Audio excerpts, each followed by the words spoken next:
Baik, selamat sore. Sebelumnya kita sudah belajar membuat kabel LAN atau kabel jaringannya. Sekarang kita lanjut untuk pembahasan terkait topologi, di mana topologinya di sini akan ada sedikit perubahan dari topologi yang awal. Baik, langsung saja di sini kita harus tahu dulu untuk peralatan yang dibutuhkan terkait pembuatan topologi tersebut. Berikut adalah alat-alat yang dibutuhkan pada topologi awal atau topologi yang berada di soal. Di sini ada satu buah sumber internet atau ISP, Internet Service Provider, satu buah router, dua buah switch, satu buah komputer server, satu buah printer jaringan atau network printer, dan 8 buah komputer klien. Ini adalah topologi awal. Sekarang kita gambar dulu untuk topologi awalnya. Yang pertama, kita butuh sumber internet dulu. Untuk sumber internetnya bisa dari provider manapun selama dia memberikan koneksi berbasis kabel. Yang kedua, ini kita membutuhkan router. Router ini dipastikan harus support terkait DHCP client dan juga DHCP server. Yang minimal harus memiliki 5 port.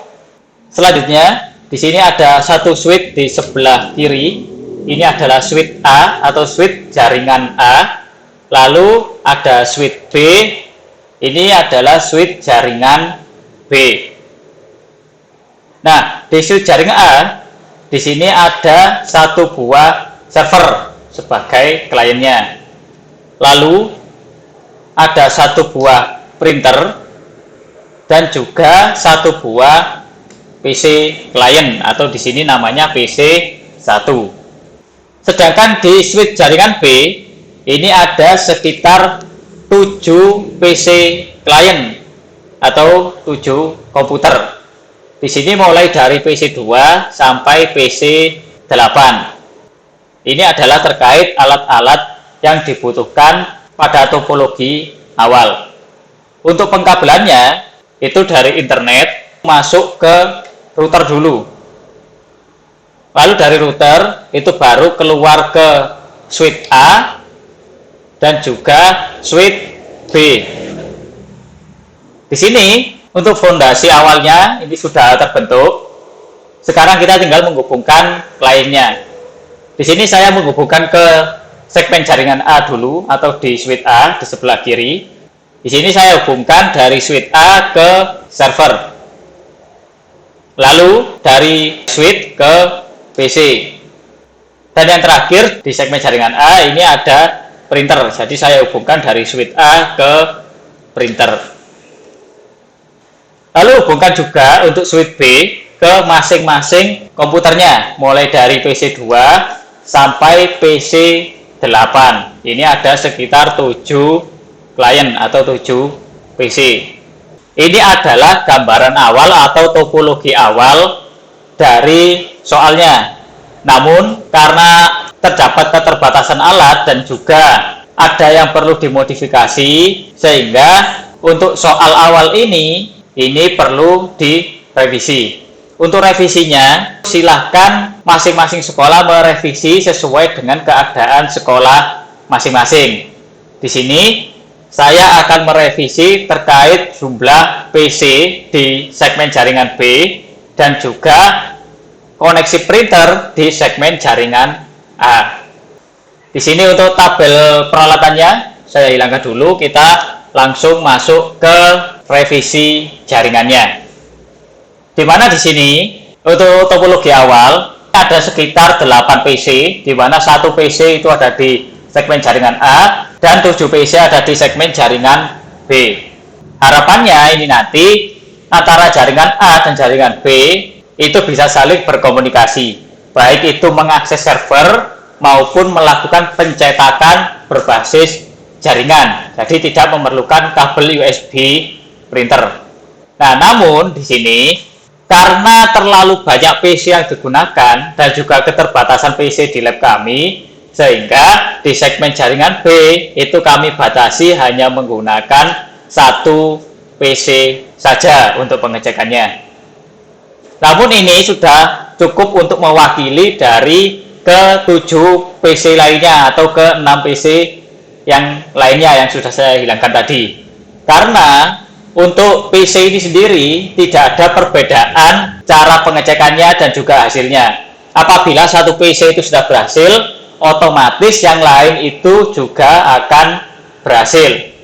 Seperti itu. Begitu pula sebaliknya, apabila satu PC ini gagal, maka hampir keseluruhan PC yang ada di jaringan tersebut juga akan gagal. Sehingga di segmen jaringan B ini cukup diwakili oleh satu PC saja.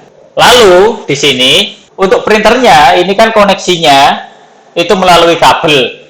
Namun di sekolah kami itu tidak memiliki printer yang menggunakan koneksi kabel, melainkan di sekolah kami menggunakan koneksi wireless. Sehingga kabel pada printer ini saya hilangkan, lalu saya ganti menggunakan koneksi wireless atau printer yang menggunakan koneksi wireless. Walaupun printernya ini terkoneksi via wireless, tidak menggunakan kabel, tapi nanti tetap menjadi anggota dari jaringan A atau tetap satu network dengan jaringan A. Berarti nanti printer, server, dan PC1 itu IP-nya tidak jauh-jauh dari segmen jaringan A. Seperti itu.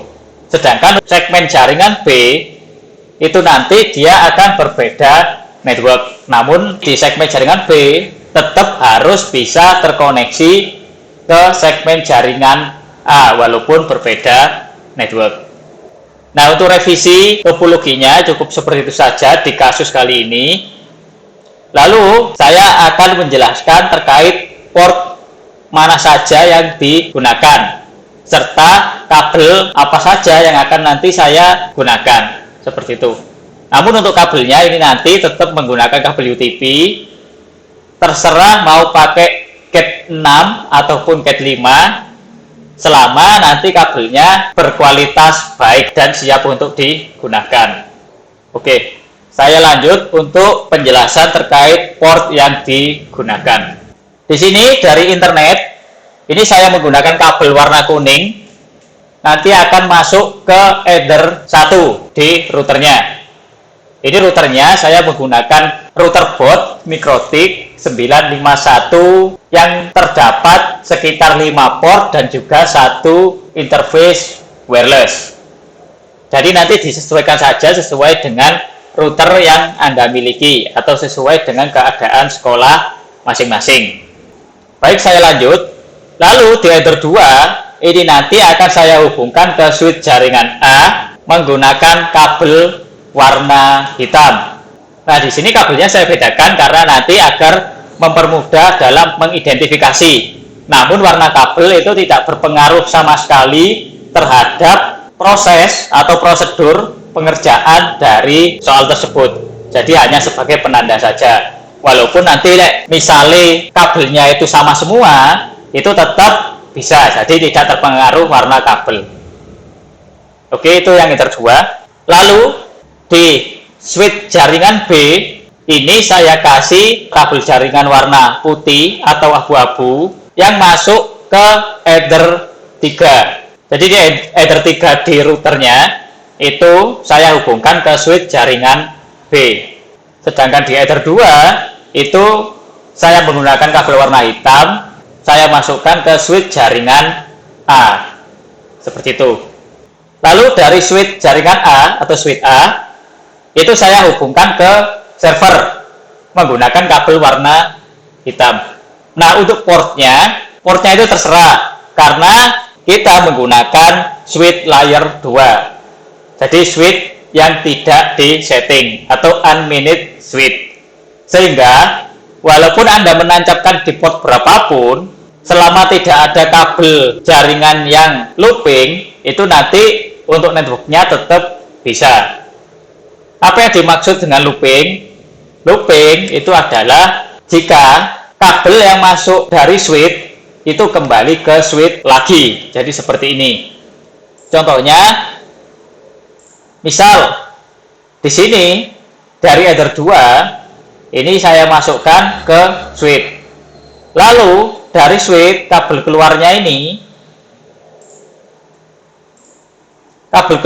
misal sini ada kabel keluar, ini nanti kembali ke switch lagi. Nah, ini namanya looping. Jadi jangan sampai di sini ada kabel yang dari switch kembali ke switch. Itu nanti akan menyebabkan kegagalan terhadap jaringan Anda. Seperti itu. Jadi nanti silakan dicek secara teliti untuk jumlah kabel dan juga koneksinya atau tujuannya kemana kabel tersebut. Seperti itu. Baik, sini saya lanjut. Saya hapus dulu. Di sini untuk PC1, ini saya hubungkan ke switch A atau switch jaringan A menggunakan kabel warna biru. Mungkin nanti di demonstrasinya di switch jaringan A, ini yang port 1 itu saya hubungkan ke Ether 2, lalu di port 2 saya hubungkan ke server, lalu di port 3 saya hubungkan ke PC1. Namun walaupun ini nanti terbolak-balik tetap berhasil selama itu tetap di switch A. Seperti itu. Lalu kita pindah ke jaringan B atau ke switch B, di mana di sini hanya ada satu klien setelah kita revisi tadi. Di sini di switch jaringan B, saya menggunakan kabel warna putih yang saya tancapkan ke port 2 di switch B masuk ke PC 2. Walaupun sama halnya dengan switch A, untuk switch B ini juga tidak terpengaruh port berapapun yang ingin dipakai. Jadi Anda jangan khawatir, selama itu tetap sesuai dengan topologi yang kita punya atau topologi yang berada di soal Anda masing-masing. Seperti itu. Jadi nanti untuk port itu terserah, atau jika di soal itu menginginkan port yang spesifik, itu nanti silakan mengikuti yang ada di soal. Seperti itu. Untuk revisi topologinya atau kasus di sekolah kami cukup sekian. Nanti kita langsung praktek ke implementasi dari hasil topologi yang sudah kita atau yang sudah saya revisi ini ke perangkat nyatanya atau menggunakan real device atau menggunakan perangkat asli.